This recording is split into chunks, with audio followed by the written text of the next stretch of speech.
So besides the three leads, there's another constant that runs through the psychological thriller Earthquake Bird. Japan, specifically Japan in the late 1980s, is a real presence throughout the film. Sometimes it's awe-inspiring for the characters, and sometimes it's incredibly disorienting. Which is kind of fitting, because in the 1980s, a massive bubble economy was remaking Japan into this awesome, extravagant, dizzying party. A party that was about to go off the rails. This is a taste of Japan during the bubble.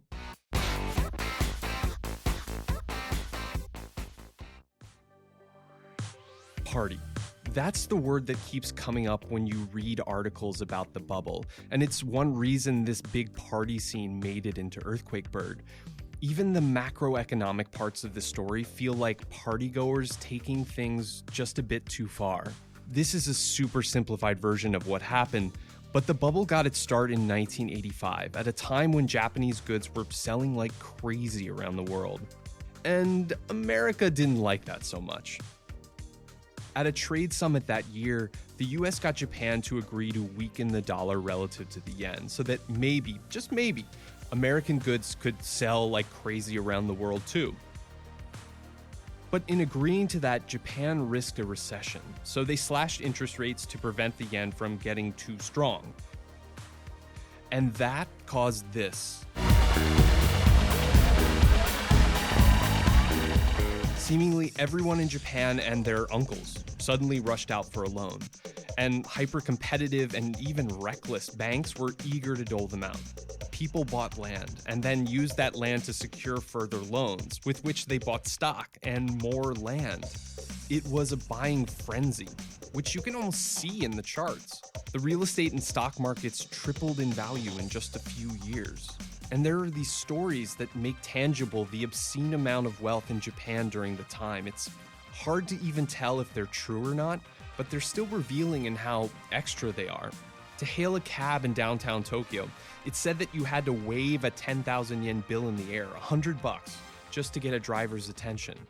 If you dropped that same bill on the ground in the hottest neighborhood of Ginza, it was allegedly worth less than the tiny patch of sidewalk it covered.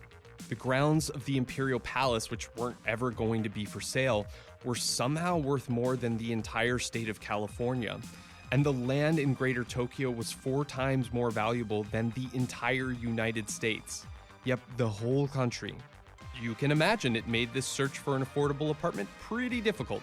It even began to spill over as Japanese companies bought up parts of the globe, starting small, just a skyscraper or two, then graduating to golf courses, movie studios, and finally even landmarks like Rockefeller Center.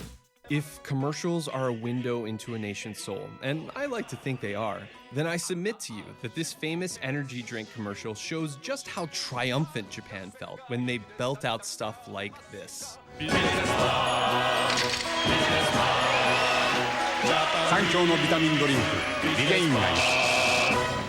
But what was daily life like for those who lived in the bubble? Well, that too was often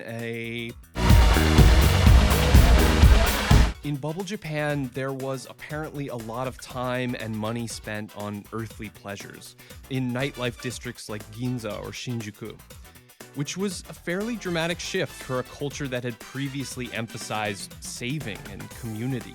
Food was big, and it became increasingly extravagant. In some places, after-dinner coffee was served sprinkled with gold dust for $500. But drinking may have been even bigger. This chart shows what Japanese workers used their wages for, both at the height of the bubble and 30 years later. Check out the 1989 figure. And drinking happened everywhere. Bars, hostess clubs where the girls sometimes got $14,000 tips, and of course at the ever-popular karaoke lounge at the site of a scene or two in Earthquake Bird. To give you some idea of how much people were going out, in just one of those bubble years, Japanese businessmen charged $50 billion in food and drink to their company's expense accounts. But it wasn't just business. The Japanese were known connoisseurs of personal luxury items as well. And as you can see, their fashion tended to be dialed up. This suit is objectively the greatest costume in cinema. One big trend for women at the time was called bodycon, body conscious.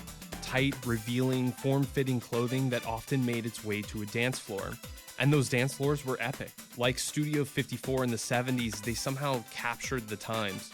People on the internet still swap stories about Juliana's, a cavernous club in Tokyo that came to symbolize the bubble and where basically anything could happen. But like any really wild party, there's always a crash.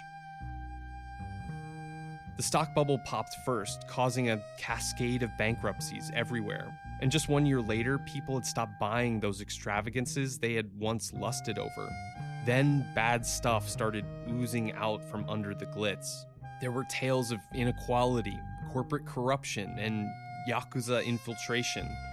And yes, there was even plain old murder, although in real life it tended to happen over real estate. It took Japan at least a decade to recover from its hangover, and even in 2019, the stock market is nowhere near its 1989 height. Still, even with all the lows that followed, it's hard to watch this and not want to be at one of the most extravagant, expensive, extended parties the world has ever seen.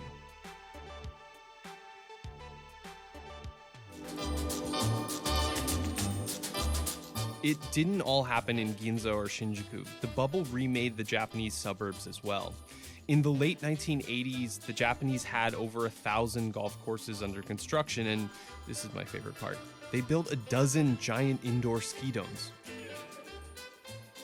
Teiji's dilapidated Mad Max-style electrical substation, I don't know, is bizarrely not that out of place in the context of bubble-era architecture. True to form, it's wild and loud and extravagant, sort of like Transformers had a building kid with a castle.